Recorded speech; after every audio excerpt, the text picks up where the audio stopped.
വർഗീയ പ്രസ്താവന പിൻവലിച്ച് മന്ത്രി സജി ചെറിയാൻ. പ്രസ്താവനയിൽ നിർവ്യാജം ഖേദം പ്രകടിപ്പിച്ച സജി ചെറിയാൻ വിശദീകരണക്കുറിപ്പ് ഇറക്കി. പ്രസ്താവന വളച്ചൊടിച്ചതാണെങ്കിലും തന്റെ സഹോദരങ്ങൾക്ക് അതിൽ വേദനയുണ്ടായെന്നും പ്രസ്താവനയിൽ പറയുന്നു. സിപിഎമ്മിന്റെയും മുഖ്യമന്ത്രിയുടെയും നിർദ്ദേശപ്രകാരമാണ് മന്ത്രിയുടെ തിരുത്ത്.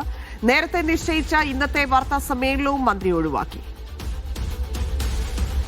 സെയ്ലാദ്ദീൻ ചേരുന്നുണ്ട്. സെയ്ഫ്, വളച്ചൊടിച്ചതാണെന്ന് പറയുമ്പോഴും നിർവ്യാജം ഖേദം പ്രകടിപ്പിച്ചിരിക്കുകയാണ് സജി ചെറിയാൻ. അതിലുണ്ടായിരിക്കുന്ന സമ്മർദ്ദം ഏത് ഘട്ടത്തിലാണ് ആ ഖേദപ്രകടനത്തിലേക്ക് എത്തിയത്?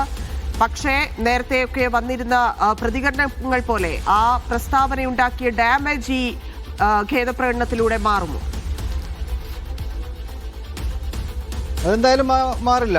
ഡാമേജ് പറ്റിയത് തന്നെയാണ്. എങ്കിലും ഒരു പരിധിവരെ അത് മേക്കപ്പ് ചെയ്യാൻ വേണ്ടി കഴിയും ഈ ഖേദം പ്രകടനത്തിലൂടെ എന്നാണ് പാർട്ടി നേതൃത്വം വിലയിരുത്തുന്നത്. 2-3 ദിവസമായി സജി ചെറിയാൻ്റെ പ്രസ്താവന വന്നിട്ട് 2 ജില്ലകളെ മതത്തിൻ്റെ അടിസ്ഥാനത്തിൽ തിരിച്ച് ഒരു മന്ത്രി, സത്യപ്രതിജ്ഞ ചെയ്ത മന്ത്രി, അതിനെ അങ്ങനെ തിരിച്ചു കാണുമ്പോൾ സ്വാഭാവികമായിട്ടും ഉണ്ടാകുന്ന ഒരു അത്ഭുതം, ആ അത്ഭുതം ഈ വിഷയത്തിലും ഉണ്ടായിരുന്നു.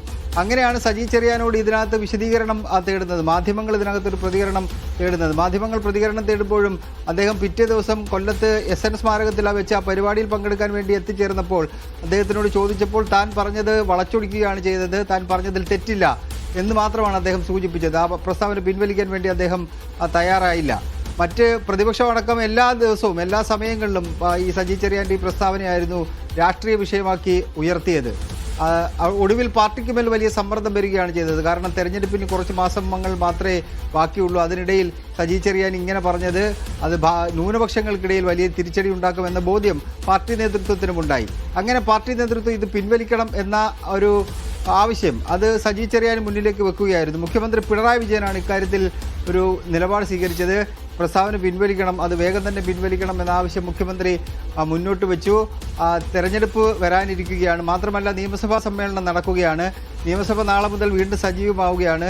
നിയമസഭാ സമ്മേളനത്തിൽ ഈ വിഷയം കൊണ്ടുവന്നു കഴിഞ്ഞാൽ അതിനെ പ്രതിരോധിക്കാൻ ഒരുപാട് ബുദ്ധിമുട്ടേണ്ടി വരും. അതുകൊണ്ട് പ്രസ്താവന പിൻവലിക്കുന്നതാണ് നല്ലത് എന്ന പൊതുവികാരം പാർട്ടി നേതൃതലത്തിൽ ഉണ്ടായതിൻ്റെ അടിസ്ഥാനത്തിൽ സജി ചെറിയാനോട് പ്രസ്താവന പിൻവലിക്കാൻ ആവശ്യപ്പെട്ടു. ഇന്ന് രാവിലെ 10 മണിയോടുകൂടി മന്ത്രിസഭാ യോഗം ഉണ്ടായിരുന്നു. മന്ത്രിസഭാ യോഗത്തിന് ശേഷമാണ് ഈ പത്രക്കുറിപ്പ് പുറത്തു വരുന്നത്. അതിനകത്ത് അദ്ദേഹത്തിൻ്റെ പഴയകാല ചരിത്രങ്ങൾ അദ്ദേഹം വിശദീകരിക്കുന്നുണ്ട്. താൻ മതേതരവാദിയാണ് എന്ന് വിശദീകരിച്ചുകൊണ്ടാണ് കാര്യങ്ങൾ തുടങ്ങുന്നത്. 42 വർഷത്തെ പൊതുജീവിതത്തിൽ താൻ എല്ലാ കാലത്തും മതേതരവാദിയായിരുന്നു. ഈ മറ്റുള്ള വർഗീയവാദികളെ ചോദ്യം ചെയ്തതിൻ്റെ പേരിൽ തനിക്ക് പല തിക്താനുഭവങ്ങളും ഉണ്ടായിട്ടുണ്ട്. അത് തൻ്റെ നാട്ടുകാരോട് ചോദിച്ചാൽ അറിയാം എന്ന് അദ്ദേഹം പറഞ്ഞു വെക്കുന്നുണ്ട്. ഏറ്റവും ഒടുവിലായിട്ടാണ് തൻ്റെ സുഹൃത്തുക്കൾ, ആത്മീയ നേതാക്കൾ, ആത്മീയ സുഹൃത്തുക്കൾ അടക്കമുള്ള ആൾക്കാർക്ക് വലിയ വേദന തൻ്റെ പ്രസ്താവന കൊണ്ടുണ്ടായി എന്ന് ഞാൻ മനസ്സിലാക്കുന്നു. അതുകൊണ്ട് ആർക്കെങ്കിലും ബുദ്ധിമുട്ടുണ്ടായെങ്കിൽ നിർവ്യാജം ഖേദം പ്രകടിപ്പിക്കുന്നു, അതിനൊപ്പം തന്നെ ആ പ്രസ്താവന പിൻവലിക്കുന്നു. ഇതാണ് സജി ചെറിയാൻ്റെ ആ ഒരു പേജുള്ള ആ വാർത്താക്കുറിപ്പിൽ കൃത്യമായി തന്നെ വിശദീകരിക്കുന്നത്. എന്തായാലും അത് വലിയ ചർച്ചകൾക്ക്, ഇത് നീണ്ടുപോയിരുന്നെങ്കിൽ കൂടുതൽ ചർച്ചകൾക്ക് വെടിവെച്ചേനെ. നാളെ നിയമസഭയിൽ അടിയന്തര പ്രമേയമായിട്ടോ മറ്റോ ഒക്കെ പ്രതിപക്ഷം ഇത് കൊണ്ടുവന്നേനെ. അങ്ങനെയെങ്കിൽ ചർച്ച കൂടുതൽ കൊഴുത്തേനെ. പക്ഷെ അതിന് മുന്നോടിയായി തന്നെ ഇത് അവസാനിപ്പിക്കുക എന്നുള്ള പാർട്ടിയുടെ മുഖ്യമന്ത്രിയുടെ നിർദ്ദേശത്തിൻ്റെ അടിസ്ഥാനത്തിലാണ് അദ്ദേഹം വാർത്താക്കുറിപ്പ് പുറത്തിറക്കിയത്. 3:30 മാധ്യമങ്ങളെ കാണാൻ തീരുമാനിച്ചിരുന്നതാണ്. ഇനി പത്രസമ്മേളനം ഉണ്ടാകില്ല എന്ന് അദ്ദേഹത്തിൻ്റെ ഓഫീസിൽ നിന്ന് തന്നെ വ്യക്തമാക്കുകയും ചെയ്തിട്ടുണ്ട്. അങ്ങനെ പ്രസ്താവന പിൻവലിച്ച ആ വിവാദം അടയ്ക്കാനുള്ള ശ്രമത്തിലാണ് CPM നേതൃത്വം നിലവിലുള്ളത്. ധന്യ. ശരി.